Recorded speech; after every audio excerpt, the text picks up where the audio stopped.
우리가 함께 읽는 말씀은 창세기 47장입니다. 47장의 내용은 우리가 읽은 바와 같이 이스라엘 자손들이 이 고센 땅에 정착하게 되는 경위를 설명해 줍니다.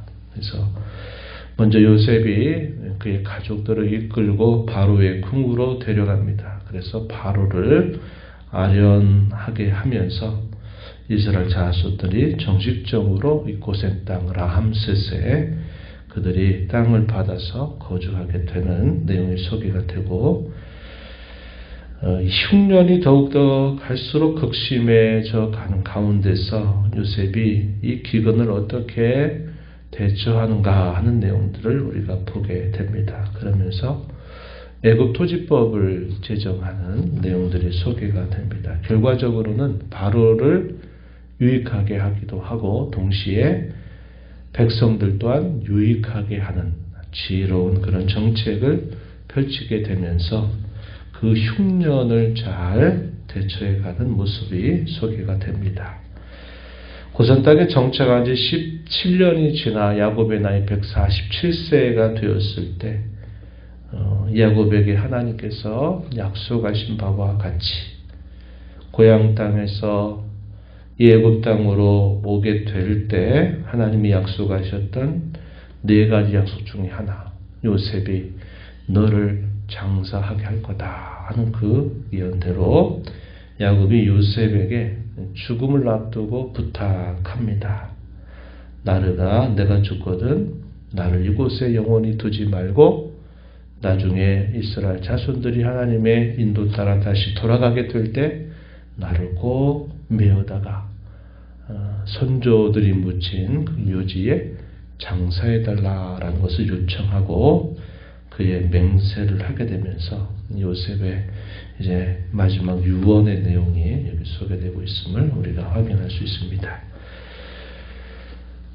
바로의 궁전으로 찾아간 이 요셉의 가족들, 먼저 형제들과 만남을 갖습니다. 형제들 중에 5명을 요셉이 추려서 이 바로를 만나게 합니다. 그리고 요셉은 만나기 전에 이미 충고했던 것처럼 고센 땅 그리고 그곳에서 목축업으로 살아왔던 그들이 이 목축을 하겠다고 이야기를 하게 하는 것입니다. 그래서 요셉의 신앙적이고도 지혜로운 충고를 따라서 이 5명이 바로에게 이야기를 하죠.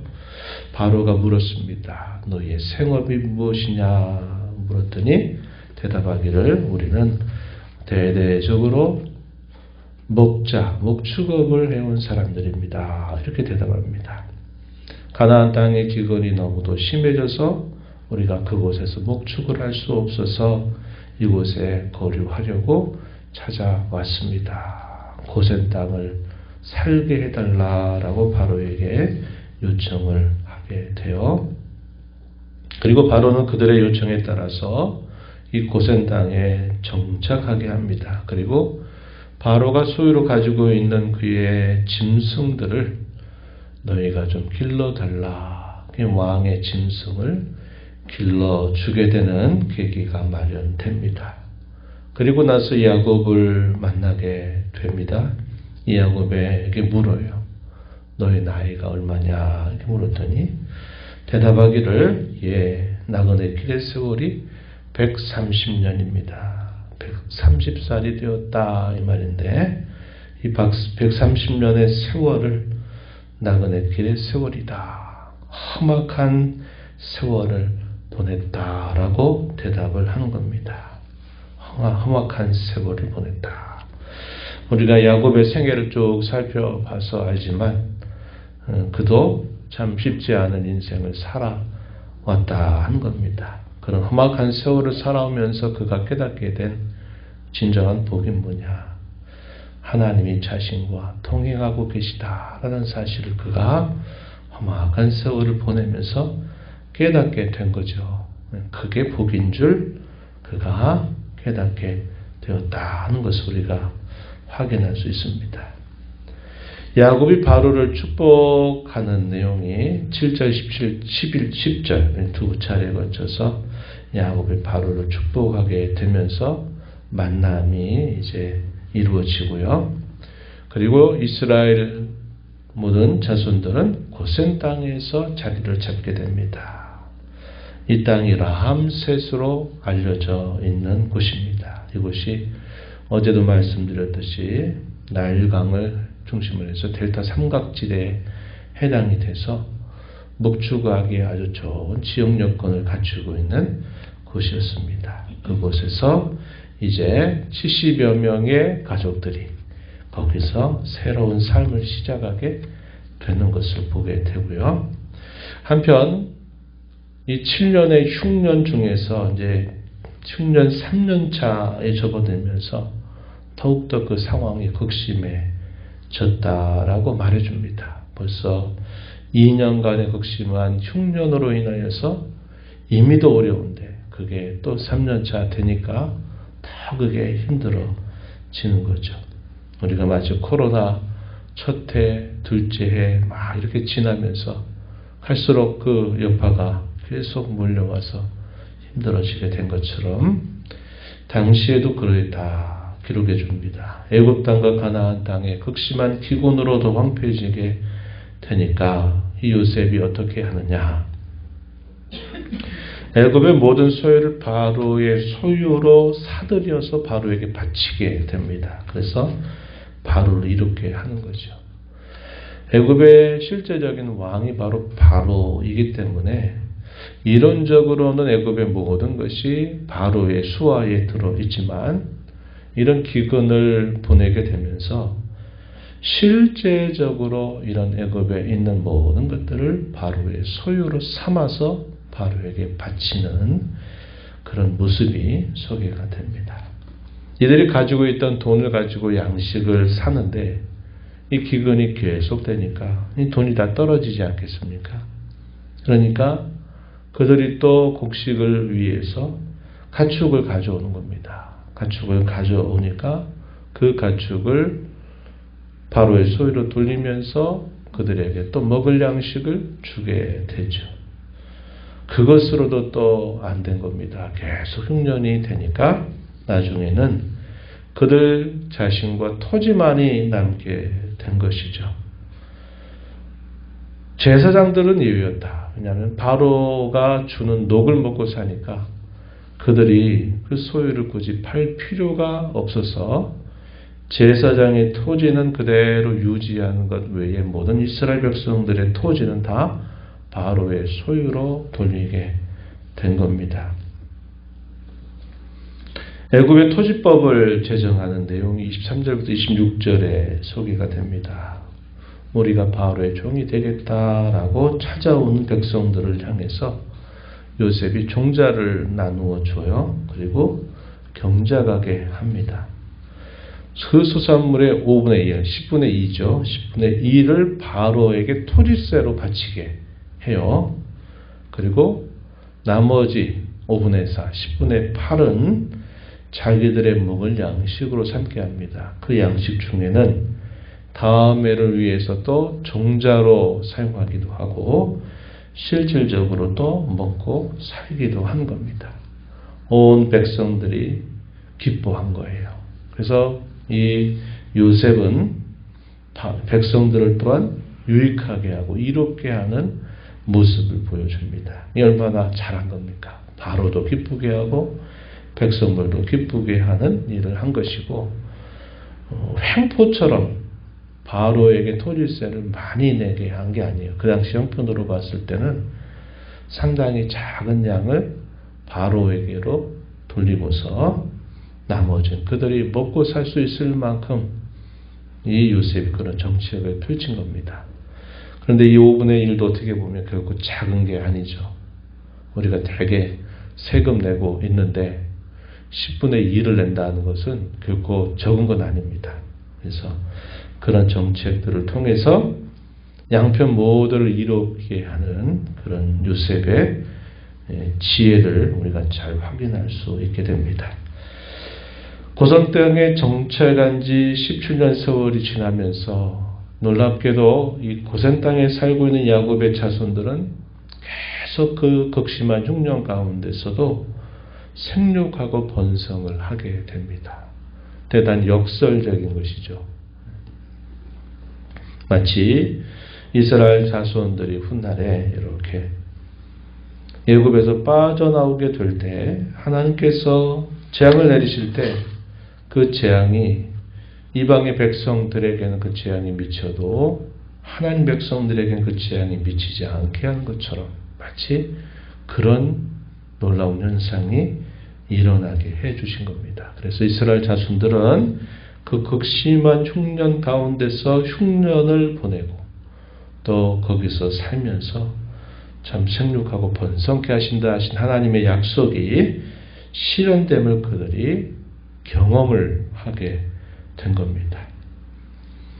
야곱의 나이 147세 때 요셉을 불러서 이제 그에게 유언을 남기고 자기를 훗날에 다시 가나안 땅 선조들의 묘지로 옮겨 달라라는 요청과 함께 그것에 대하여 맹세하는 내용이 소개가 되고 있다 하는 겁니다. 30절 말씀을 한번 보세요. 30절. 내가 주상들과 함께 눕거든 너는 나를 애굽에서 메어다가 주상의 묘지에 장사하라. 요셉이 이르되 내가 아버지 말씀대로 행하리이다 하고서 맹세하게 됩니다. 요셉도 오래 살지 못해요. 그의 나이 비교적 선조들에 비하면 일찍 그가 죽음을 맞게 될 때도 형제들에게 유언적으로 부탁하죠. 나도 죽거들랑 나도 꼭 약속의 땅으로 나를 데려달라 이렇게 이야기합니다. 죽어서라도 자신들이 가야 할 곳, 그들이 있어야 할 곳이 바로 약속의 땅 가나안이라는 사실을 표현하는 것은 그들의 신앙이 표현되고 있는 그런 모습이다 하는 겁니다. 이방 땅에서 객으로 사는 것이 아니고 하나님이 기업으로 주시는 그 약속의 땅 가나안에 자기를 매장해달라 이렇게 말하는 것은 약속 신앙에 대한 이들의 최종적인 모습임을 우리가 확인할 수 있다 하는 것입니다. 우리가 야곱이 바로를 아련할 때 말했던 그 고백이 있죠. 험악한 세월을 130여 년 나그네 길로 살아왔다라고 말하는데 이런 130년의 여정, 야곱이 이스라엘로 바뀌어가는 여정이었다. 거룩함을 이루어가는 긴 여정이었다라는 사실을 우리는 알 수 있습니다. 그와 마찬가지로 우리가 하나님 앞에 연약하고 허물이 많은 사람임에도 불구하고 그분의 은혜로 우리를 빚어가실 하나님의 섭리를 우리는 늘 신뢰하면서 살아가야 하겠다는 겁니다. 우리 인생에 가는 모든 일들을 우리가 비껴가지 못할 겁니다. 여러 어려움들, 또 여러 고난들, 나이가 들어가면서 우리의 몸이 쇠약해지고 여러 질고 아래 또 우리가 힘들어하는 그런 모든 인생들이 가는 여건들을 비껴가지 못할 겁니다. 그럼에도 불구하고 하나님은 흐르는 시간 속에서 야곱을 이스라엘이 되게 하신 것처럼 우리를 하나님의 자녀로 우리를 빚어가실 것이다 라고 하는 이 소망을 가지고 우리는 믿음 가지고 살아가야 되겠다 하는 것이고요. 우리가 성도로 살아가는 삶은 균형이 필요합니다. 어떤 균형일까요? 이스라엘 자손들이 고센 땅에서 나그네처럼 살아가는 삶에 있어서도 또 하나님의 약속을 붙잡고 최선을 다하는 삶을 살아가야 되지만 또 그들이 놓치지 말아야 될 건 뭘까요? 나그네 인생임을 기억해야죠. 그들로 하여금 자신들이 돌아가야 할 자신들의 본향이 있다는 사실을 잊지 않고 살아가는 겁니다. 그래서 내세에 대한 소망, 또 현세에 대한 성실함이 균형을 잘 이루어가는 삶을 살아야 된다 하는 거예요. 근데 이게 균형 잡기가 얼마나 어렵습니까? 그죠? 대부분의 현실 문제에 매여가지고 현실 문제에 헐떡헐떡거리면서 살아가기에도 급복하다가 보니까 우리에게 장래의 소망을 또 잊어버리고 살 때가 많고, 또 어떤 경우에는 또 지나치게 거기에만 마음을 두면서 현실을 제대로 살아가지 못하는 그런 또 불균형을 우리가 참 많이 경험해요. 그래서 우리의 삶은 현세와 내세에 대한 그런 삶의 균형을 항상 하나님의 은혜를 통하여서 잘 이루어가도록 힘써야 되겠다 하는 것이고요. 우리의 신앙의 삶은 아무리 현실적인 문제를 우리가 비껴갈 수 없을지라도 우리는 항상 장래를 기대하고 소망하고 늘 준비하는 자로 살아야 된다 하는 것을 기억하면서 남은 삶을 주 앞에 살아가는 저와 여러분이 되기를 바랍니다. 하나님 아버지 감사합니다. 지난 밤에도 또 저희들에게 쉼을 주시고 이 새벽 시간 저희들을 깨워주셔서 아버지 앞에 모이게 하시고 찬양을 드리며 주시는 말씀을 통해서 또 저희들에게 주시는 주의 기대하심이 무엇인지 또 살펴보게 하심을 감사합니다. 야곱의 삶은 험악한 세월을 나그네 길로 살아온 130년의 세월이었다고 그는 바로 앞에 고백을 하였는데, 그 고백 속에는 하나님이 그 험악한 세월 속에 언제나 자신과 동행해서 자신의 삶을 이끌어 오셨다고 말하는 그의 고백이 표현되어 있었습니다. 17년 세월을 고센 땅에 살고 떠나갈 즈음 자신이 가야 할 본향 그곳이 어딘가를 잊지 않고 약속의 땅으로 자신을 메어가 달라고 부탁하는 이 야곱의 모습을 저희가 살펴봅니다.